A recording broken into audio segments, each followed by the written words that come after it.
Good afternoon, and welcome to a third episode of Conversations That Shape the Region, brought to you by Landscape Middle East. Well, my name's Phil Higgins, and it's my pleasure to be your host today.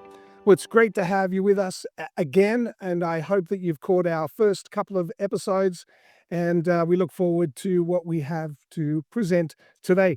It's also great to welcome Annie Bailey back as my co-host. Annie has been part of the series, and today she'll be leading the panel discussion. Annie, it's so glad that you could join us again. Annie, are you there? Say hi to us. I am. I am here. Sorry, I couldn't get my video to work. But yes, I am here. Can you hear me?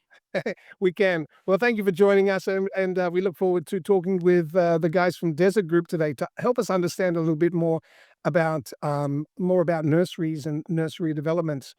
Well, over the past two webinars, we've explored a number of issues that have shaped the future of landscape across the Middle East, and one of the topics that kept finding its way to almost every conversation was the importance of quality nursery stock and the role that nurseries play in the success of a landscape project.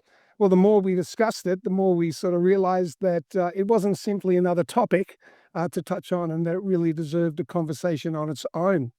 And that's exactly what today's webinar is about: cultivating success. And it's today that we're just going to touch on all of those issues relevant to the nursery management of the plant stock. When we look at a completed landscape, we see natural, mature trees and healthy planting and really beautiful outdoor spaces. What we don't always see is everything that happens months or years before that first plant even arrived onto site. And today's conversation is really about that journey. We'll explore why professional nursery operations are about much more than simply growing plants.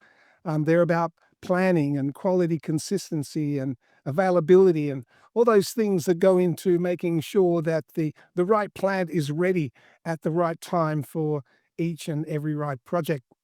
We'll talk about contract growing, procurement planning, plant quality, supply challenges, and the value of engaging with nurseries much earlier in the life cycle of a project. We'll also challenge a few of the common misconceptions and discuss why better collaboration between client, consultants, contractors, and nursery professionals ultimately leads to the better supply of quality nursery stock and ultimately better landscapes. Well, I'm delighted to be joined today by three professionals who bring a wealth of experience in this specialized field, each contributing their own expertise and perspective. And it's my pleasure to welcome the Chief Executive Officer of Desert Group, Michael Mascarenhas. Michael, thank you for joining us today. It's great to have you on board. Joining Michael on today's discussion is Grant Taylor, the General Manager of Desert Group's Nursery, and William Slabbert, also with the nursery management of the operation. His day-to-day experience gives him a very unique perspective on what it takes to consistently produce high-quality nursery stock for projects across the region. I had the pleasure of spending some time with the Desert Group team last week. When I say team, I sort of mean the workers on site, because it was so hot. I think all the management were in the office. It was just a really hot day, but it was great to walk around the nursery and to visit the operations in Ras Al Khaimah and Dibba.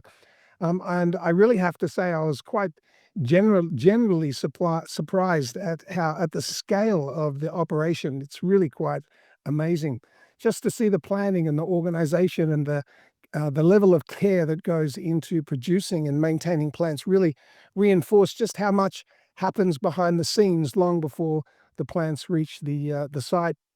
Today, I hope that we can take you behind the scenes to explore how building a strong relationship with your nursery supplier can add real value to the landscapes that you design and build. And we aim to keep today's webinar just to the 1 hour. And the session is being recorded, so if you've got colleagues that are unable to join us, they'll be able to watch the replay. We'll also be opening up the discussion to hear from you. If you have any questions during the webinar, please submit them using the Q&A function on the webinar platform, and we've set aside some time towards the end of the session to answer as many relevant questions as we can. Well, gentlemen, thank you so much for joining myself and Annie. That's why I said gentlemen, not gentleman and lady, because Annie is my co-host and you are our guests today, and we really appreciate you taking the time to join us. But before we start into our discussion, Michael, I'd love to catch up with you because I'm very curious to understand more about Desert Group's evolution and the role that the company has played in the industry today. And it's great to have you with us. So, Michael, I was wondering if maybe you could just sort of explain to us Desert Group's the evolution of Desert Group, because I understand that they've been around since 1988, which is a pretty long time. And the company has seen the industry evolve over nearly 4 decades. And I guess if you were to look back at what's changed the most in the way of landscapes and planning for landscape delivery as maintained across the Middle East region, could you talk to us a little bit about that? What have you seen as a company and in that evolution? First of all, thank you for having me on the panel here as well and being your guest. But since 1988, we've prided ourselves on three factors, and from that, there's been organic growth. We have integrity, we have relationship respect, and we have knowledge. And based on that, we've evolved ourselves into this multi-dimensional, what you call, diversified unit, but concentrically focused around water and plants. That's our core. So, around that, we had to build this body of knowledge that caters to the customer's needs. And every time we had a conversation with the customer, they always came back and said, "What about this and what about that?" That helped us to go back to the drawing board, understand the nuances. And so, whilst we have multi divisions within Desert Group, Grant runs the nursery division here with William there, and hence one of the things that I've seen in this region, and it's I guess it's would be on everybody's mind, is what about plants? For too long we've seen a standard template of plants, and the next question that arises: what's new and what's next? And that's what we bring to the table. What's new? What's next? What will work for the region? And so that's where Desert Group is today, contributing towards knowledge, conversations, and relationships. But the company as a group covers so everything from nurseries through to construction and maintenance. That's very broad today, lots of different divisions. Can you tell us how, just a little bit about some of those divisions and how they sort of work together to support Correct. clients? So, right from, again, it was all built around a customer and uh, consultants, architects, developers alike. And they always wanted a one stop solution, right? From design, construct, maintain. But we added layers that nobody else would have in the region, which was fertilizer formulations specific to this region. We had the big boys from the Americas and the UK and Australia, but they were pretty foreign to this zone, to this land here, to the soil conditions here, to the water conditions. And what we do very, very well is work with our clients, and we work diligently towards formulating things that work in this region. And hence, so we've got the fertilizer division, we've got the trading division, but that's not so critical. For us, our landscape construction, design, construction, and maintenance, because the knowledge that comes and to give you a complete life cycle ROI comes from the maintenance division, the guys who maintain and see it through. So that grant a lot in terms of the plant palette. We do the research, we do the testing, and then we recommend things that will work in this region. Client expectations have changed a lot in the last 10 years. I'm sure over the 4 decades that you've sort of been involved. What are clients looking for today and that, that they probably weren't looking for 20 years ago? Is there something Um, top of required mind, differently? top of their mind is there are three things. In fact, they want something unique. They want also a small aspect or about the things that drive climate change. So things like focusing on the region, like native plants, uh, uh, plants that help at least conserve water, use resources to the minimal, and to save soil quality eventually, because you can't change soil quality if it's damaged. Hence, protecting the soil, using natural resources that are very what you call known in this region, and creating a plant palette that thrives more than survives. Our first webinar, Michael, was all about soil, from the ground up, from the roots up, we sort of called it. But Yeah. I mean, even at that point in time, we started talking about nurseries and the supply of product from nurseries and how it was really important. So it's interesting that you say that. I mean, but today's conversation is about nurseries, and so you're going to say, Yes. thank So you. plants. So one thing that's come onto the minds of people, especially the industry professionals here, is plants. They want something that works, but they want something new. Everybody wants a unique perspective. So that dimension has thrown us to look for things that work in this region, but also adapt well, which can almost turn native to this place. Yeah. Well, that's exactly why we're here today, to talk about nurseries. So why do you think it's important that the industry better, what do they need to understand, better understand, when it comes to, plans, before they eventually arrive on site? Do you have, I mean, as a leader of the organization, what do you, what's your perspective of a nursery's Right. responsibility today? Correct. One of the most important things is, and that's been a tectonic shift. Earlier, a bid would be floated and we would bid, and that was that it was very transactional. But now knowledge is of great importance, and nurseries bring that very early on, much before planting day.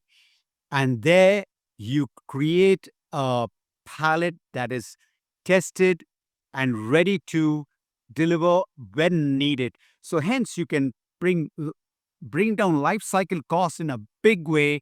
If you have your own nursery established much earlier in advance, your sourcing cost goes down and your total life cycle costs are reduced dramatically. That's totally in line with most what you call developers' vision. So the thing Nurseries. is, I mean, Yeah. that's, you've really touched on something that I look forward to listening to William and Grant talk about today, because in our preparation for this, we've talked a lot about nurseries, and so looking ahead for you, what do you see as the biggest opportunity, um, and perhaps some of the biggest challenges that are there for the industry? Yeah, Or one of the, I think the landscape? challenge here is you'll have an increasing demand for what you call plants that work for the region. I think that's where it's all going, creating something unique each time. Gone are the days when it was vanilla flavored and one size fits all. It's now it's about difference. It's about differentiation, and then, given the travel that you have in the world, you have seen what other parts of the world do in terms of sustainability. That's going to be a driving, what you call, factor into the future. Sustainability, creating something different, that's where it's headed the industry. It's no more what was good at 10 years ago is going to work today. That's a challenge, but that's also an opportunity to bring to the world, to bring to this part a unique concept that maybe the world replicates. Fantastic. Well, Michael, thank you so much for taking the time to join us. I hope you can stick around while we talk with these guys, and your contribution to the discussion is great. We sort of structure these webinars as a conversation. That's what the title says. If you have anything to add, jump on in and just talk. Annie's going to lead some questions as we sort of discuss the Let's do it. responsibilities of nursery So management curious. Yeah. and the supply of products. So thanks for joining us. Annie, are you with us now? So you dropped out. You got a bit frozen there. I know you had to reboot your entire computer system just to get back on board. You're looking lovely and you're ready to rock and roll. Why don't you take over some questions, and let's get this conversation moving forward. All right, great. Well, I'm going to start off. Well, thank you all for joining. But I'm going to start off and direct my first question to Grant, if that's okay, because I know that Grant is obviously mostly dealing with planning and procurement. So I just wondered from an industry perspective, as a consultant, what common challenges do you face a lot when it comes to late procurement of planting? Thanks, Annie, and great to be here, part of this conversation. So I think that the biggest challenges that we face is where we have a scenario where the client drops a tender or comes to us and says, "This is what we need, and we need this plant immediately." Um, if we have something in stock, absolutely, we can provide it and it's the right spec. But generally, when you're looking at tenders and when you're looking at bigger projects, you're looking at hundreds of trees. And so you get to the point where you actually have to look at a proper procurement process. And this is where the whole idea of early procurement comes in, an early procurement program. And I actually want to posit something even more than that, something more involved, and that's a it's a whole supply chain management problem. It's not just early procurement, because what you're talking about is a biological asset. So if I'm buying a brick, I can plan to get that brick in, and if I need an extra 100, I can plan to have that done in a week or manufactured in a week. But a tree or a plant is a completely different thing. It needs to sometimes plants and trees take years to grow, and to be able to procure that and have it come to your site in a really good condition, good quality, the right specification, that's a challenge if you're only going to procure at the last moment. So for me, the problems of procuring late or just in time procurement, number one, you don't always get the specifications you require. Um, and number two, you have to go with what quality is available at the moment. Um, Often you don't go with the right sizes. You have to go with lower sizes or smaller sizes, or you even have to substitute the plant or the tree and get something else because that particular species isn't available. And often what happens is, if you've had a project, say for example, that's been running for 3 or 4 years and you're only procuring in year number 4, you're now paying accelerated or advanced pricing. So the tree's gone up 10, 15, 20% from the value that you could have procured it right in the beginning. So it's quite a large amount of things to take in terms of what can go wrong. And So lots of compromises, yeah, moreover, then compromising yeah, species, quality, quantity, cost as well. So you touched on the sort of the early planning of plant procurement, and that was my next question anyway. So yeah. uh, just enlighten our audience. What are the benefits then of actually planning well ahead and procuring your material early? So say, for example, if I were to come to you asking to contract grow for a project that is only in design stage now and will go onto site possibly within 3 years. What Tell us what the benefits to us as consultants and the benefit to the client, obviously, would be if we planned that right now. Yeah. So as a consultant, one of the great benefits is the palette that you've designed and the architecture that you've designed. In 3 years' time, when you go and have a look at it, if you've done a proper early procurement program, it will look the same as your design. Often what will happen is you'll have a fantastic design, and that design will be substituted along the way. And when you go and look at the finished product, you say, who the hell designed this? Because they've just had to make do with what stock they can get at the time. So from a consultant's point of view, great benefit, because you can sit with the nursery team, you can sit with the procurement team and actually plan what you want to put in there, and you can see whether that's going to work or not and get good advice on that. So from a client point of view, I think the benefits are even bigger. I think everybody's sensitive to pricing and to cost, and there is really an argument that can be made, along the lines of a cost benefit analysis, that if you start your procurement early and you're prepared to put in the effort to do that, you can actually reduce your costs at the end of the day. So let's talk then about contract growing. How early would you recommend consultants and clients actually get involved? What would be the best case scenario for you as a nursery, and also to pass on that benefit to the Yeah. client? Best case scenario is when you're sitting down working on your palette, come and talk to us. Because then we can tell you, we can look at the species. If it's native species, we know the growing times are a lot longer. If it's adaptive species that we're bringing in from the east or from wherever it comes from, we can tell you what shipping times, acclimatization times are. And also you can grow that stock and you can buy it smaller, grow it into larger stock. So eh, we'd like to engage with people right in the beginning.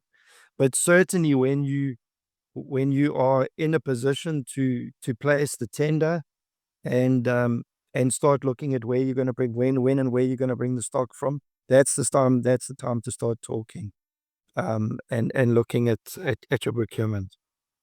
So you talked then about species, and using native species and adapted species. And this is obviously something in our region, we're constantly faced with that requirement, either whether it's a client brief or whether it's a lead requirement for sustainability accreditation. So strictly speaking, from your perspective as a grower, how do those species really influence your buying, your procurement or your growing pattern, and how does that pass over onto the consultants as designers? Okay. So if we come back to the supply chain, um, we have a firstly, we're constricted by a time window in terms of when you're actually bringing the stock into the country.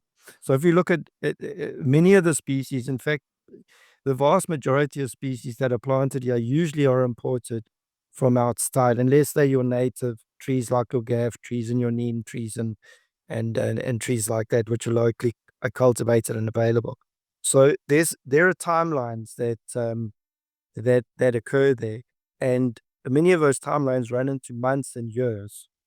So when we sit down and we work on a procurement strategy, we're not working in weeks or months. We're actually working in years. We procuring now for the end of 2027, 2028, 2029. So that gives you a bit of an idea of the level of planning that has to take place, and how that stock goes through a process. That supply chain has many different links in it. If any one of those links fail, it's usually a time constraint that's breached. So again, we come back to forward planning, local stock as well, of native species. It's slow growing. We know that. So again, we come back to time planning. If you want big stock at a certain size, you've got to plan in advance, or just hope that it's available at the time. So this very conveniently, sorry for saying very conveniently. When I was at the nursery the other day, I saw that, I mean, desert, the nursery is a major importer of product as well. I mean, it's not just locally produced products here that you maintain. And Yeah. I guess one thing that people don't realize that those products all come in containers, and imported products need time, additional time, just to acclimate in the region, to things brown off because of the excessive heat in containers. And so, I mean, there's quite a lengthy period, even for an imported product. Once it arrives here, it's not something you can deliver straight away. Is that correct? Absolutely. Absolutely. So and I think William will probably touch on this a little bit more in your discussion with him. But there's, like I said, it's months that are involved in bringing a tree from another country, and there's a lot of work that happens in that country before the tree even gets into a container to make sure it's going to survive its trip. And then when it gets here, there's also an acclimatization period. It's like taking something out of the fridge and putting it into the sun, and it has to adapt to that process. So yes, absolutely. Michael, why don't you? I don't mind if you all guys keep your microphone on and share it. Maybe William's got something to add to this because he's there on the ground in the nursery all the time, and so you can keep your microphone on and keep your video on. If you've got something to say, just jump on in. It's not like a question and answer interview all the time on our platform. It's like I said before, we're just having a discussion, sitting around a table, but we're remotely located. And so, William, do you have anything to add to that? On the comment that Grant just made now about plants, coming in containers is, open top containers are literally open at the top, and then the reefer containers are actually sort of climate controlled. But they kept, Grant, if I'm correct, at about 12, 13 degrees. It's quite cool. No, Sorry, you. No, but the stock is, yeah. Yeah, but it's quite low in comparison to the UAE temperatures. So when the plants arrive here, they've been root balled, and I'll chat to Annie about that. They've been prepared. They get shipped. They're in shock. They lose their leaves. There's no light. So it's very, very difficult. That acclimatization process. It's a phrase that everybody just mentions so flippantly. Sorry, that's the word. Very lightly, but there's a lot that goes into it. And Grant also mentioned the word mortality just now, and a lot of plants are lost because the plants are in stress. So there's a lot that needs to be done in preparation, pre-shipping, and then the length of shipping. And I mean, everything that's been going on now, shipping has been extended times. And then also when it arrives here, and it's the seasons, what time of the year. So there's a lot that goes into the whole process of getting, a good quality tree. On imported stuff. Does it, Yeah. I'd like to stay with you because, Okay. and this goes on with from what Grant was talking about, but you just mentioned some really pertinent words, and I don't think people really understand what it means when a plant goes into shock, because we know what we feel like as humans, right? If we're feeling shocked, but what does that look like from a plant's physiology? Well, how does a plant appear to be, what signs do you see when a plant goes into shock as a result of being lifted from its original nursery, transported, and then arriving in this climate? So can you just explain to people what that looks like exactly? Yes. So I'll come back to the actual, as you say, what it looks like, and that's like a visual, but also what it means in the grander scheme of things. So 90%, and I'll sort of say about 90% of all trees that are brought in, foreign material that is brought in from overseas, grows in natural soil in whatever country.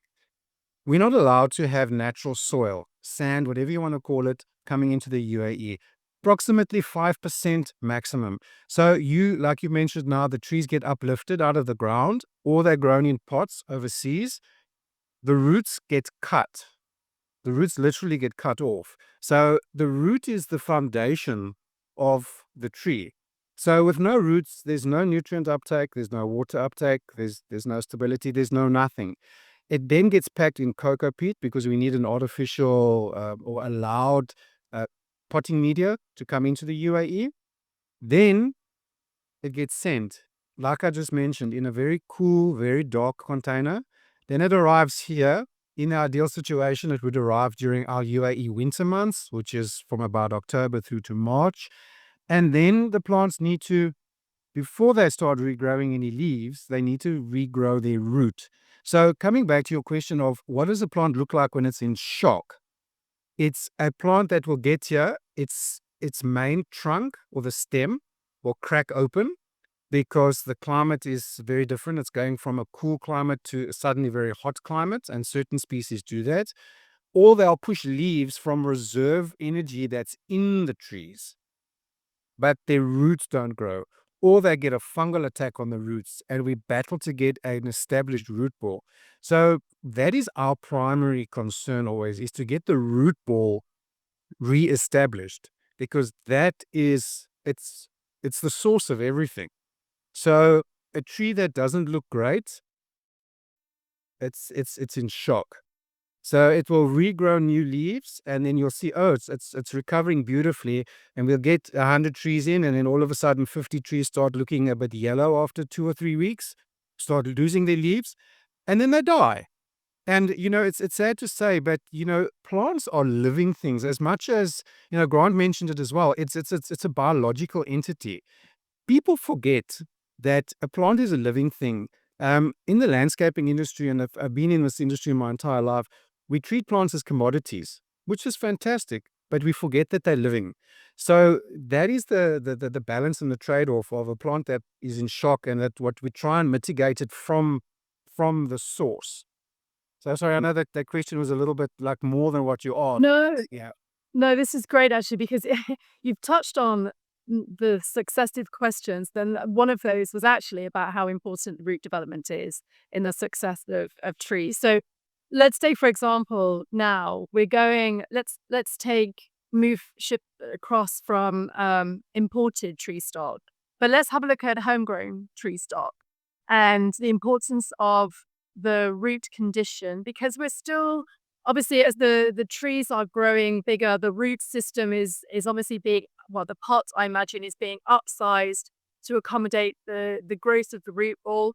And but what happens then, even so, from a homegrown tree going out onto site? What impact does it? Can it still go into shock even though it's fully acclimatized to this region? Yes, it can. There's a term called transplant shock, and that's got nothing to do with importing. And that is literally exactly as you say. You've got a healthy root ball, irrespective of the size of the plant. It can be in a small little 13 centimeter pot, or it can be in a big 250 or 500 liter container. It doesn't really matter. The site that it goes into, and I mean, we talk about project sites and landscaping sites here. So, what does the soil look like? Is it compacted? Is it full of building rubble? Have they used horrible soil that was there before, which has got a high salinity? It's got maybe some other sort of pollutants in it. Now you're taking a nursery grown tree locally, which is it's in a protected environment. It's a controlled potting media. It's controlled watering. It's got beautiful roots. We give it fertilizer and biostimulants and all these fancy chemicals to make it healthy, but also we wean it off, we harden it, that once it gets planted in its final home, we want it to survive. And like Michael was saying, not only survive, but thrive. So that is our end game for us as a grower, and for me as a horticulturist, but also for the client. You don't want to be replacing the tree 5 times over. So coming back to your question, yes, transplant shock is a very big thing here, specifically in the UAE, and the harsh climate is key. That's the first problem. The second one, and Michael also touched on it, is the funny soil that we have here. I call it funny soil. It's not soil, it's sand. It's desert sand. We need all sorts of amendments and composts and mulches and fertilizers that are all, designed for the Middle East. And then we're also using different kinds of water. So in the nurseries, we use a sterilized reverse osmosis water. Then it goes onto a site, and then you buy a lot of the TSE, which is treated sewage effluent. It's very high in salts and sodium and all these things. And now all of a sudden the plant it's almost now was getting fresh water, and now you're giving it, Red Bull. It goes into it's and not in a good way. The energy drinks are not in a good way. But what you're saying is it doesn't give it wings. No, it doesn't have it wings. All it does, it takes it to heaven because it kills it. Uh, but it's yeah, dude. There's so many, and Annie, your question is, as I say, it's such a simple question. But a lot of the consultants and the clients have got a misconception. It's very complicated. You are working with a living organism that just goes into all sorts of shock. That's the bit like me when I visited your nursery last week. I was in shock. I needed a few Red Bulls just to recover, Williams. I I I empathize with what the plants go through. I think if I could just quick, So I think Michael wants to add Sorry. something there. I think what William's saying is you can't rush the process. Right. And that's really what the key is here. And if you try to rush the process, you're gonna have a lot of mortalities. You're not gonna have what you want. If you can start earlier, the gains in your landscaping are so much more. And that's really what it's about. Getting in early, making a plan, then the end product at the end of the day is absolutely superb and you can guarantee success. Oh, sorry. Go on, Michael. Go on. Sorry. There's just one more point I'd like to add here, and it's the role the contractors play too. So the designer, the consultant has great vision, plant palette defined. It's the planting at times that matters most. Contractors come in, oh, guess what? We had to do a 1 meter by 1 meter, and Grant, you may want to add to this later. Dig a pit. At most times, not done. It's brushed over. You can see tree roots on the surface. Literally, you go out here into any of the parks and you see roots on the surface. How did that ever happen? So planting methodology is critical for the survival of the plant. Yes, soil is important. Yes, water is important. Even a small nuance like planting, depth, width. Grant, you may want to add on to that, your conversation this morning. Yeah, we were talking about natural soils because a lot of the native species here survive in natural soils and they survive without with just on normal rainfall, which happens once or twice a year. So, but it is really important to have a look at your site and do soil testing on your site, so that you can actually, because a tree pit's normally 1.5 meters by 1.5 meters. Now, if you've got a tree growing to 7, 8, 9, 10 meters over your a 5 to 10 year period, that root structure is gonna move further out than the contained area of 1.5 meters. Those roots could go down 2 or 3 meters, and they could go 4 meters horizontally. So it's really key that you look at the soil, because the soil is really the food for the tree, and what the tree looks like is dependent on the food that it has. That actually, William and I were having a conversation only the other week, and I asked him about advice on planting trees above structural slab, because this becomes an area of contention. As a consultant, traditionally you have, your typical planting detail, which would be exactly what you've just explained. It's usually a cube area that you assume is then going to be prepped, suitable to give the plant everything it needs within that very constrained area. However, when we're planting above structural slab, we don't have the luxury of depth to play with. We either have to build up, but we can only build up so far, right? And so it becomes quite obstructive, so to the eye or to our circulation. So I was actually talking to William earlier on about how to improve the soil conditions for better tree planting above structural slab. So this conversation is really kind of steering. I'm sorry, Phil, we're going strictly off piste here, but I think it's an important conversation to have. Different planting conditions require different approaches. And certainly we're doing an awful lot of planting above structural slab. And for people who are not really familiar what I mean about that, it's where we're planting up on a building so that we have a concrete slab, which basically is the ceiling of the basement underneath, or a room underneath. And we're putting a landscape on top of it. But that gives us a constrained environment in which to plant. So how then do we achieve that planting quality, that soil medium, that depth, and the air, the area that Grant, you've just been mentioning? How do we achieve that? And that's a challenge. It's a challenge because of structure. It's a challenge because of space. But we're still having a very high expectation of, that final beautiful aesthetic that we see very often in sales renders. So it is a challenge, and I think it's really important as a consultant, as a designer, to liaise directly with our nurseries and to get that expertise from our nurserymen, because they are the experts in this field. They will tell us what plants are appropriate for that planting condition. They will tell us what plants will survive in certain climatic conditions and environmental conditions, such as an elevated landscape, which might be 5, 6, 15 meters above ground, where the actual climate is slightly different. You have high wind speed, you have maybe a slightly lower temperature, but you still have a very, very different landscape to what you would have at ground level. So I think, I was going to steer a question and say, just what role does a nursery play in the success of a landscape, other than just simply being a supplier? Actually, I think your combined expertise is something that is greatly underutilized, if I might say.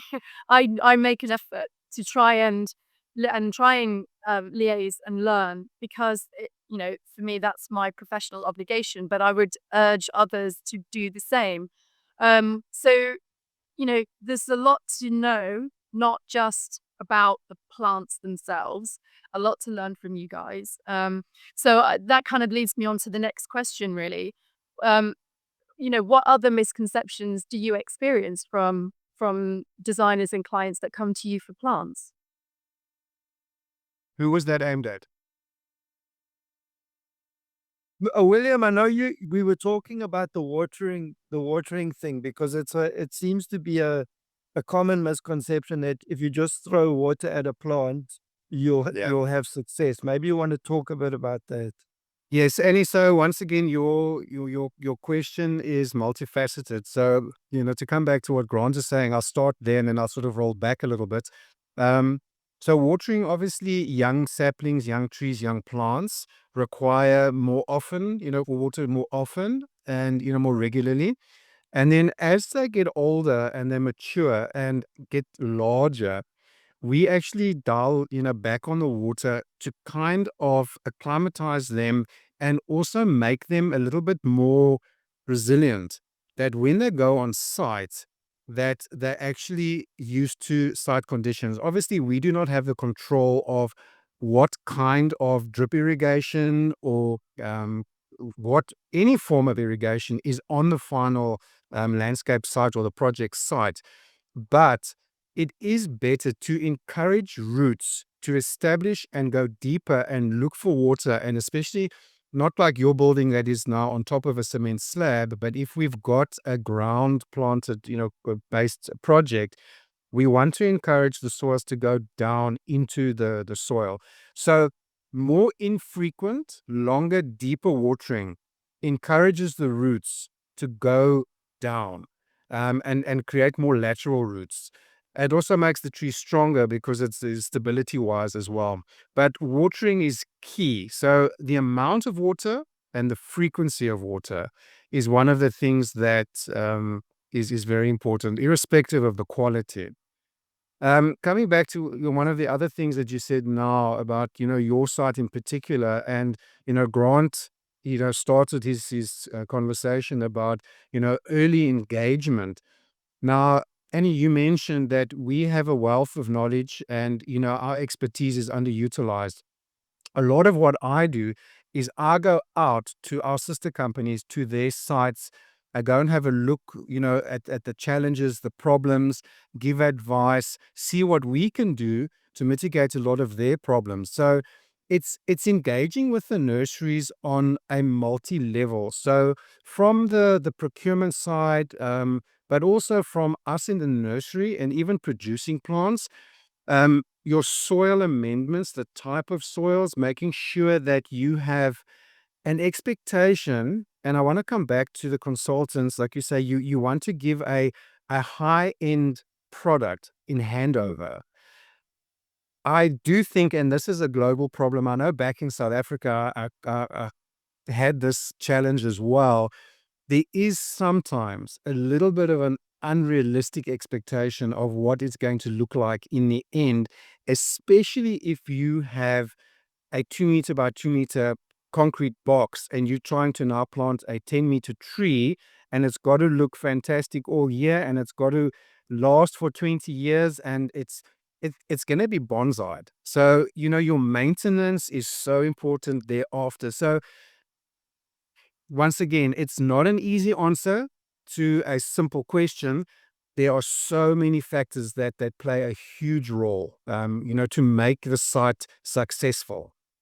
I think there's a one of our attendees today. His name's Hamid. He has like 5 questions about this subject. So you've made him very happy.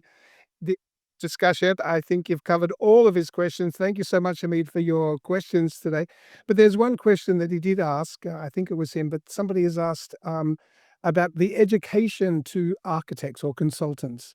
It seems that your knowledge is significantly more than the landscape designer. And he's probably going to shoot me for this, but I mean, there's a speciality involved here. The consultant doesn't know everything, and there's always changing concerns between Annie's role as the consultant and you as the horticulturalist or the supplier of nursery products.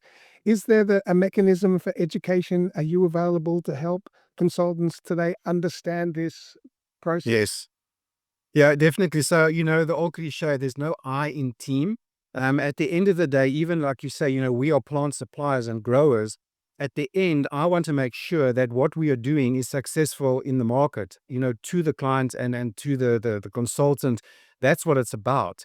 Everybody needs to be happy. So that's why I say I often go out to meet with clients, especially obviously our intercompany, because that's easier. But there are people outside, and I've got an appointment with Annie next week anyway, to go and discuss her challenges. So yes, we are open to that. I'm open to that. Definitely, we have to work together. So you're telling me that Annie has challenges. I didn't know that. Oh, I didn't say that. Thought she was a challenge-free kind of girl. No, I didn't say that. But even with all your experience, Annie, you're still reaching out to the specialists that can help your continue Absolutely. education. I mean, that's the point, right? Yeah, but like I said, it's my professional obligation to continue to learn. Your learning never stops, 100. and especially in an environment such as this. I know that Desert Group, from presentations that you've done previously, you're importing new species, and certainly different varieties. I want to know about those. I want to know what you're bringing in. I want to understand how those play a role in different applications. I want to be able to understand, where they are best appropriate. And also I want some variation, because you do see a very what can I say? Constrained palette, a regular palette of material. And yes, okay, fine, we're working with what we know is successful. But at the same time, if you're bringing new things in, I want to know about that. But it's, ask questions, ask about root systems. It's one of the most important elements of plants knowledge, in my opinion. Understand what the root system, how it's going to perform, and that will then dictate where the most appropriate application is, whether it's in a street, whether it's on a structural slab, whether it's in a park, because the root system is the thing that is highly problematic if you get it wrong or if you put it in the wrong place. And so for me, it's important always to learn more. You can never know enough. But, I would always go and speak to our fellow colleagues in horticulture, because who better to speak to than the likes of William and Grant. So, just continue to ask questions. Absolutely. So can we make our intention very clear here? And I was talking to Michael about this the other day, and that is that good advice happens at the table and not in a tender. It's too late when it gets to tender stage because it's been spec'd already. We open to conversations with anybody at any time. We'll make ourselves available, make us part of the process. If you're a consultant, developer, whatever the case may be, we're only too happy to pitch up and work with you, partner with you. Yeah. Thank you. A couple of more questions, and then I'd like to move on to some of our guests' questions today, our attendees' questions, because there's quite a few.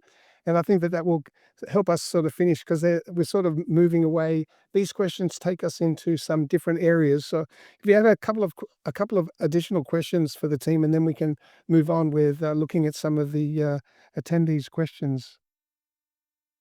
Well, to be quite honest, we actually covered everything. I was sitting there looking at the questions going, I think that was just been answered. I think one of them, both Grant and William have touched on quite well, and that's how certainly Desert Group is evolving with the demands of the landscape industry as it's moving forward. Um, so but I understand that, you're having to shift with trends almost. But how do you control quality during this, rapidly moving market? How do you control the quality of your plant material to ensure at the end of the day, what goes out on site, it has the best prospect of surviving, but also it's your reputation as professional growers that what quality control processes do you apply? Grant, you want to start or? Yes, I'll start that. So I think what we do that differentiates us is we have quality control project coordinators. So what they do is all their job is to, once an order is placed, whether that order is part of a project, whatever it may be, those guys are busy in and out of the nurseries and coordinating with the client and making sure that the specification and the quality of the tree that's delivered to the client is correct. Okay, and that saves everybody money. It saves us money in return, saves the client money by delivering a product that his client or his developer is happy with. So from that level, from a nursery to a client delivery, we have people in place that manage the expectations and manage the quality of the plant. William can probably talk about the actual quality of the product from when it leaves, if it's a data species, from when it leaves our nurseries in Thailand or our suppliers' nurseries in China or wherever it may be, when it gets to his nursery, and then what he does with it to make sure that plant is fit for site.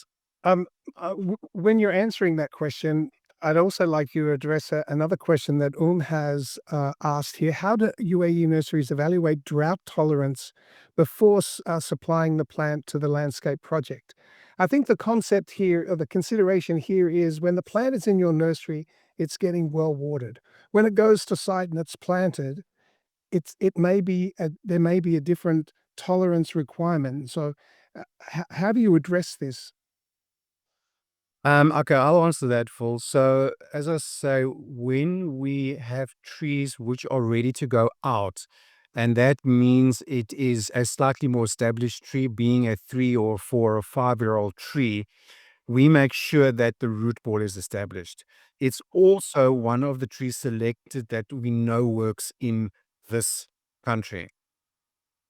On the back of that, one of the biggest misconceptions is that as soon as a tree gets onto a landscaping site, and a lot of people will automatically assume that a native tree, and I'll use the example of the gaff tree, you now plant it, it's a native tree, it doesn't need any water.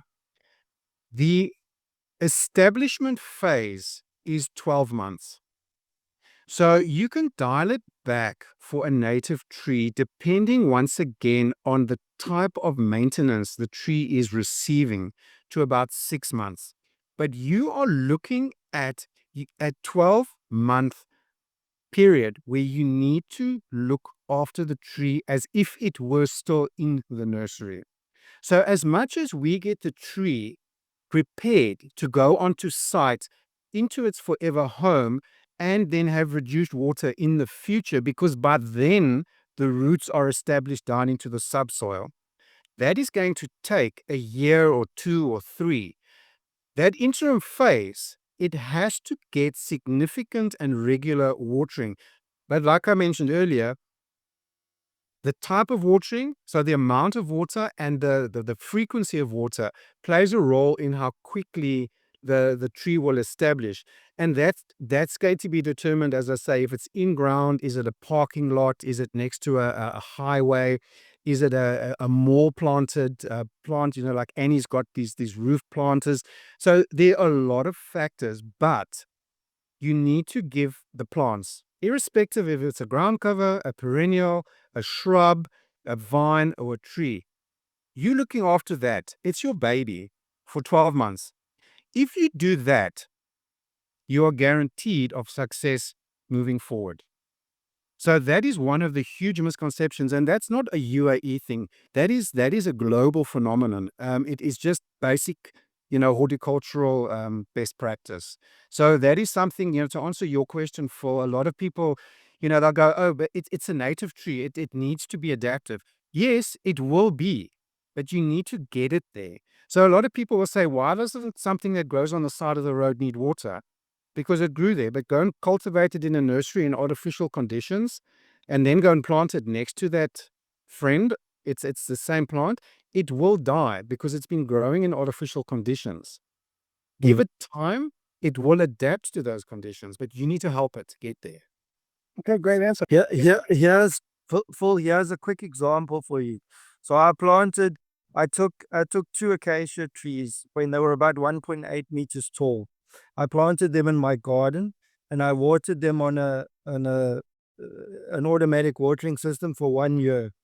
The watering system broke, and I just left it. I never watered, and I haven't watered them since. Those trees are now about 6 or 7 meters tall. And I haven't. All they've had is they've had that initial 1 year of watering, and then after that, they just had whatever rain fell at the time in Dubai. And those trees are green the whole year round. They're native species. They green the whole year round, and they literally Once carry on that their root own. system was established, yeah. Yeah, yeah. Yeah, it's critical. Without the roots, the tree takes strain. Yeah. Okay, we've really run out of time. We're trying to push through as much as we can. We want to keep to the 1 hour.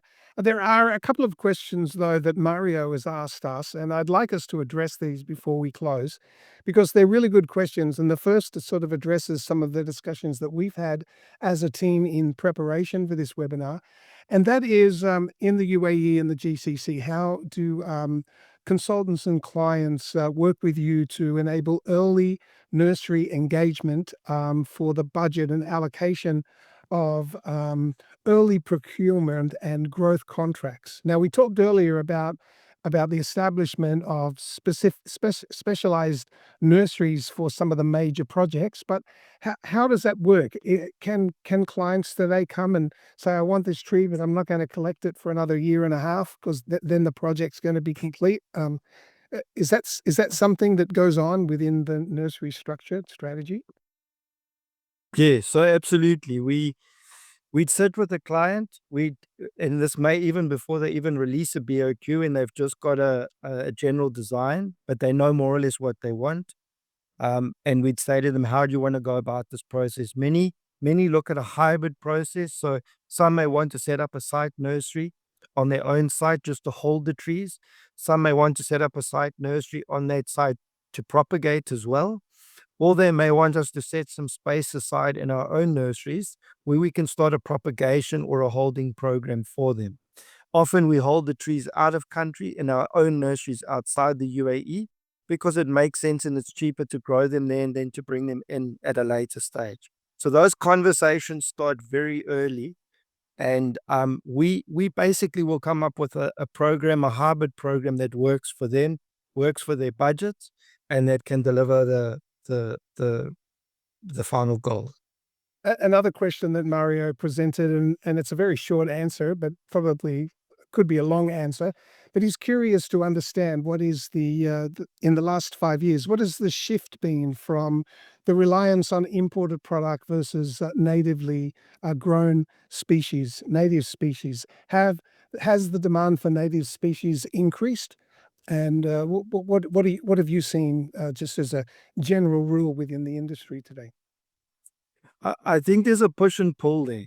So there's a big demand for big and bright and bushy and full, and generally that's not your native species type of plant.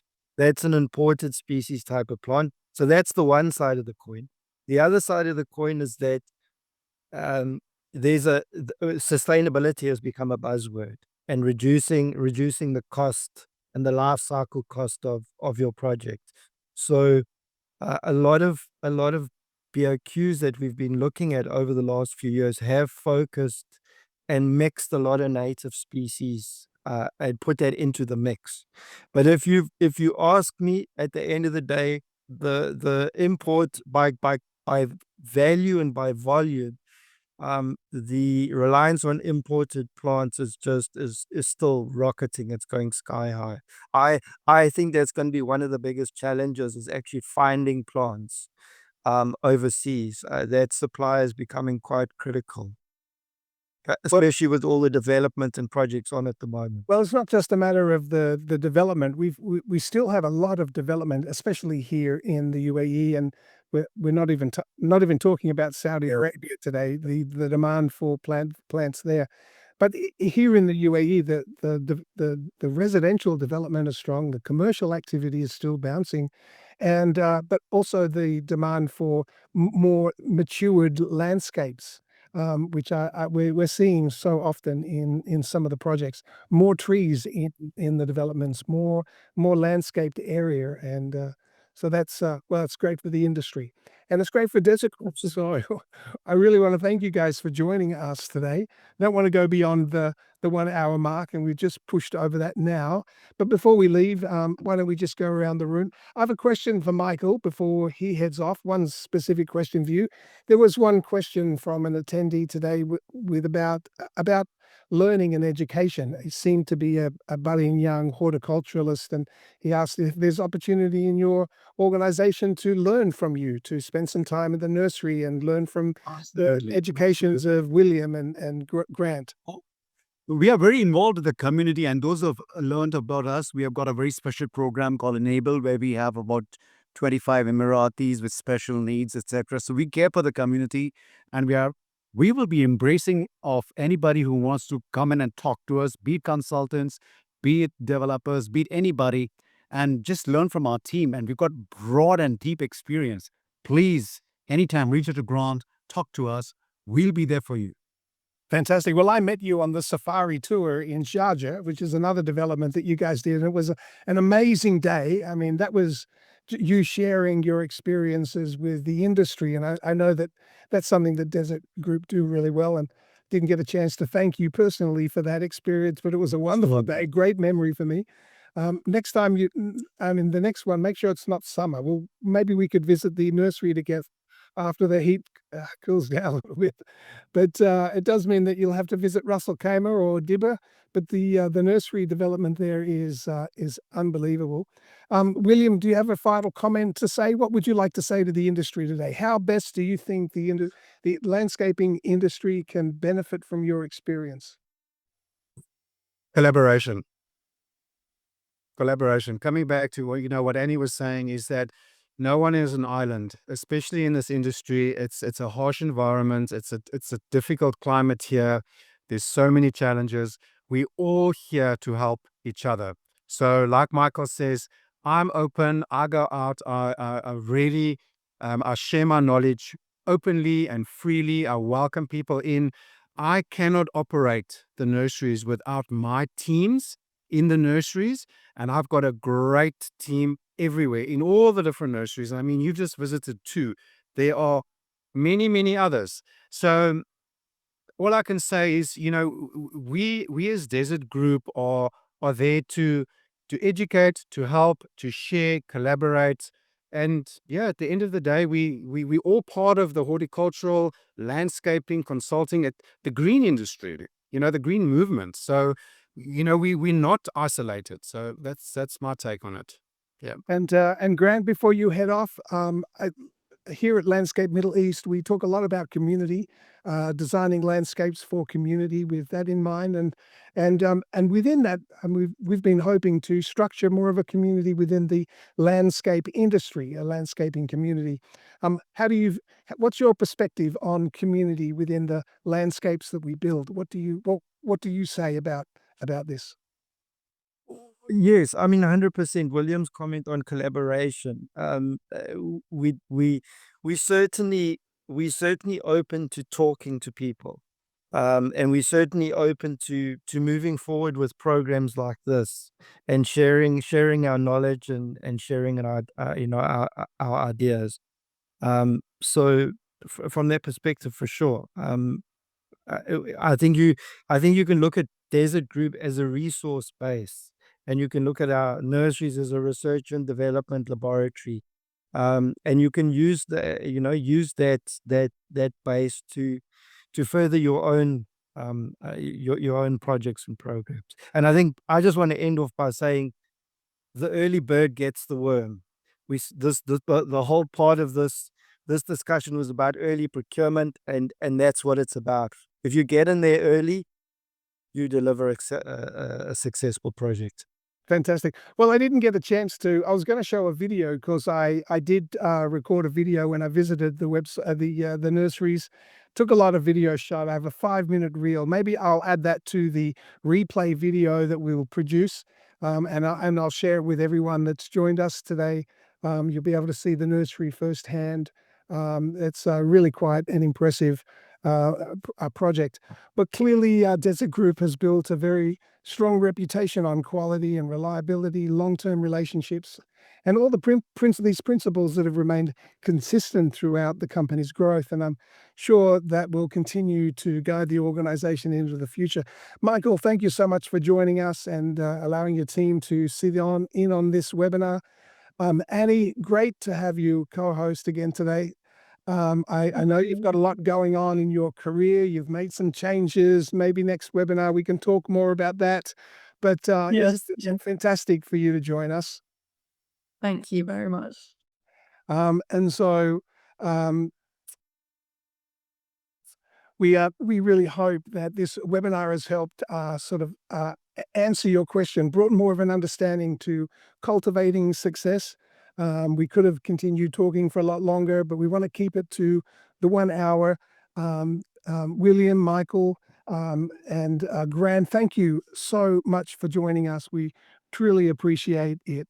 Well, as we wrap up today's webinar, I'd like to extend a special thanks to all of you for joining us. Michael, Grant, William, thank you so much for sharing your time, your experience, your insights with us today. And I think that this has given everyone a greater appreciation of the work that's happened long before landscape ever reaches the site, and how important it is for us to be planning early, and as William has said, collaboration is very important. Thank you, my lovely host, Annie Bailey. It was great to have you with us. We really appreciate it, and we're honored to have you back with us. Look forward to your support next time. And of course, thank you to everyone who's joined us for this webinar. We really appreciate you taking the time to be a part of this conversation and for the excellent questions. If we didn't get to answer all of them, we'll drop you an email. There were some great questions there today. But one of the objectives of Conversations That Shape the Region is to really explore ideas and challenges and opportunities that influence the landscaping industry. And today's discussion certainly reinforced just how important it is for nurseries to be successful in every landscape project. As I said before, this will be recorded. This is recorded, and the webinar will be available shortly for replay. If you'd like to revisit today's discussion or share it with your colleagues, you're most welcome to do so. Well, on behalf of everyone at Landscape Middle East and Desert Group, our sponsor for today's webinar, we want to thank you for joining us, and we look forward to welcoming you back again for the next episode of Landscapes That Shape the Region. Please reach out if you have any further questions, or if you'd like to talk to us or anyone of the team at Desert Group. We'll put you in touch, and I'm sure that they will be able to support you. Well, my name is Phil Higgins, and it's been my pleasure to host this session today. Thank you for joining us, and we all hope that you have a great evening. Please take care. Bye.